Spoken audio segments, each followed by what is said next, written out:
Okay, I'll stand up. They don't know where we're at because they haven't called, haven't checked, and I'm still blocked. About 2 weeks ago, yes, get your popcorn.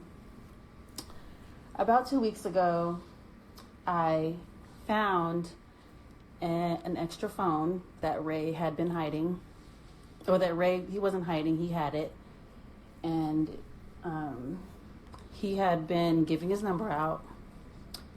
He had admitted to me that he was, nope, A1, I'm doing it, I don't care. He want to be on his page acting like the victim. Leave me alone, A1. So I found this phone that he had. I went through it. I confronted him about it. He was honest. Well, he tried to lie at first. He was honest. And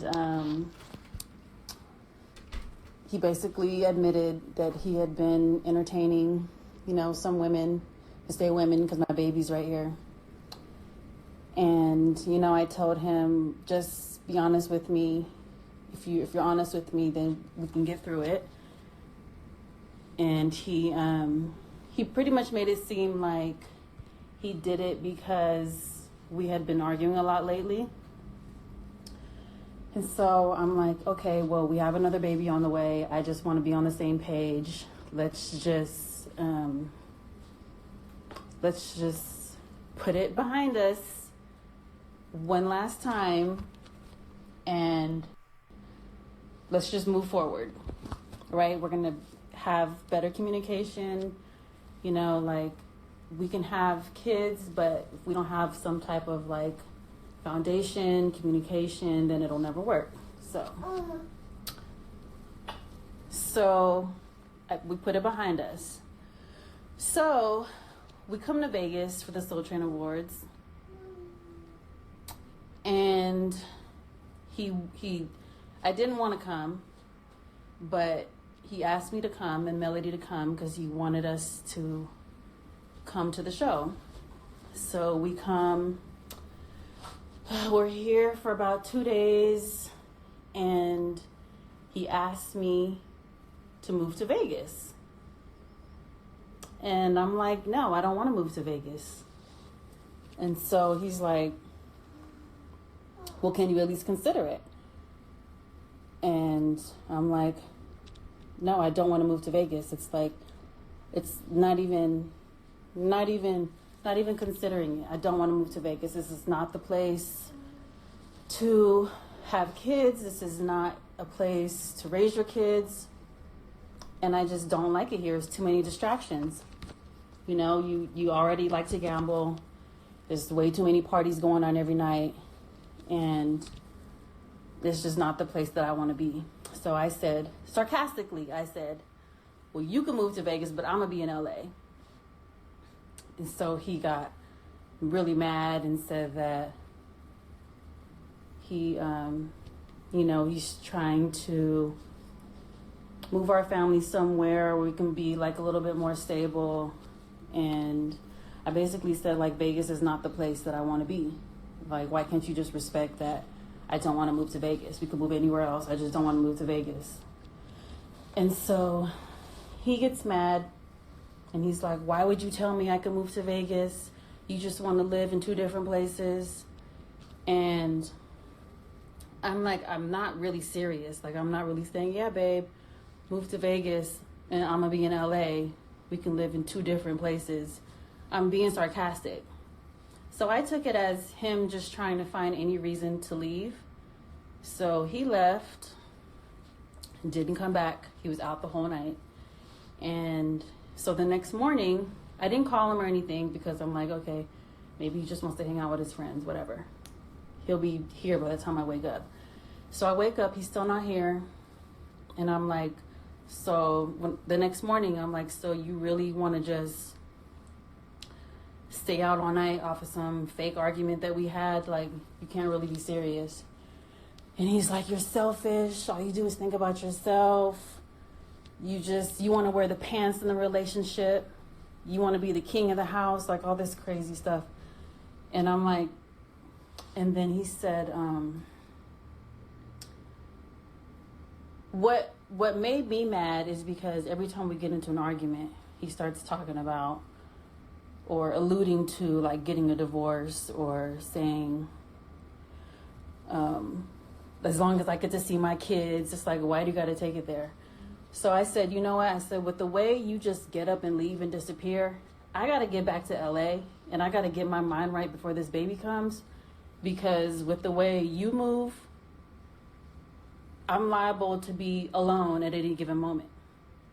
And so he said, well, I'm preparing to be alone too, as long as I can see my kids Monday through Wednesday. I said, okay, well, we can just be separated then. And so he's like, not before I file first, you know. So the conversation got really, really ugly. We started like, you know, getting real disrespectful. And then so he blocked me. So I couldn't call him, couldn't get in contact with him. It was time for me to check out the room. He left, he never came back, didn't tell me where he was going, didn't hear back from him. So I had to check out the next day, and we ended up checking out of the hotel because it was time to check out. And then I ended up checking into another hotel. And we're in another hotel right now. We are not where Ray is in the Skylofts. I have not talked to him. He has not unblocked me. He has not called me, hasn't checked on me or Melody. So we're just here. And my car is here.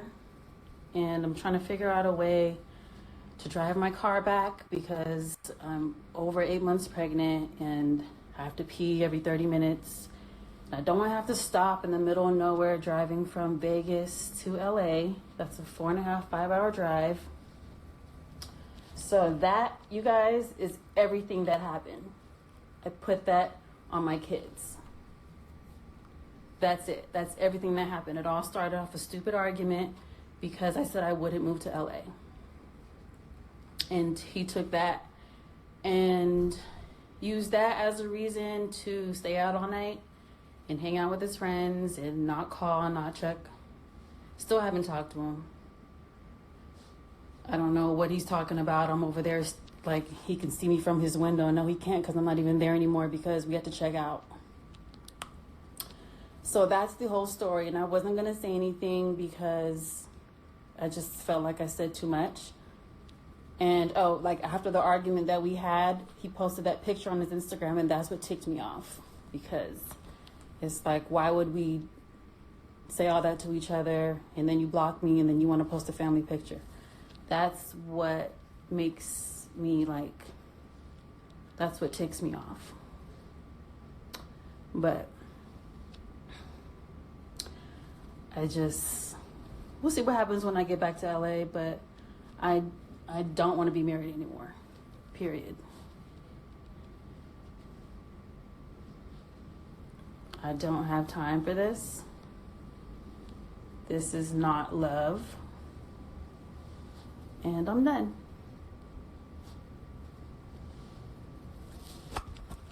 It's a divorce party, y'all.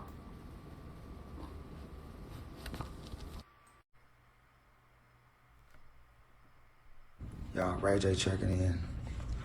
Yo, this is for all the media outlets out there that's putting out these stories about me. Let me explain something to y'all, because I don't think y'all understand who I really am. I am my family. I love my family. I've dedicated my life to my family. To insinuate that I would do anything to harm my daughter is just sad, man. I'm at the Skylofts right now, as you can see, and I just don't understand how somebody can get stranded. We never left. We've been right here. You stay right there. People gonna get into little arguments here and there that are small stuff that you can work out. But to take this to social media and create this crazy story about me leaving my baby in harm's way is not cool. Our circle needs to be tight like that, and nobody should be able to get in it. If we get into something big or small, we should be able to hug each other and love each other and listen to each other and understand what we need to do to make it right. How can I make adjustments? How can I compromise to make you happy? It goes both ways in a relationship. This is not it. I apologize for everything that's happening. We supposed to be at the tightest and at the strongest. We having another baby coming in, and these are not the things we supposed to do. The devil's working, but he's not working hard enough, and he will never work hard enough, because my family is something that I will always die for, and the devil ain't ready to do that with me.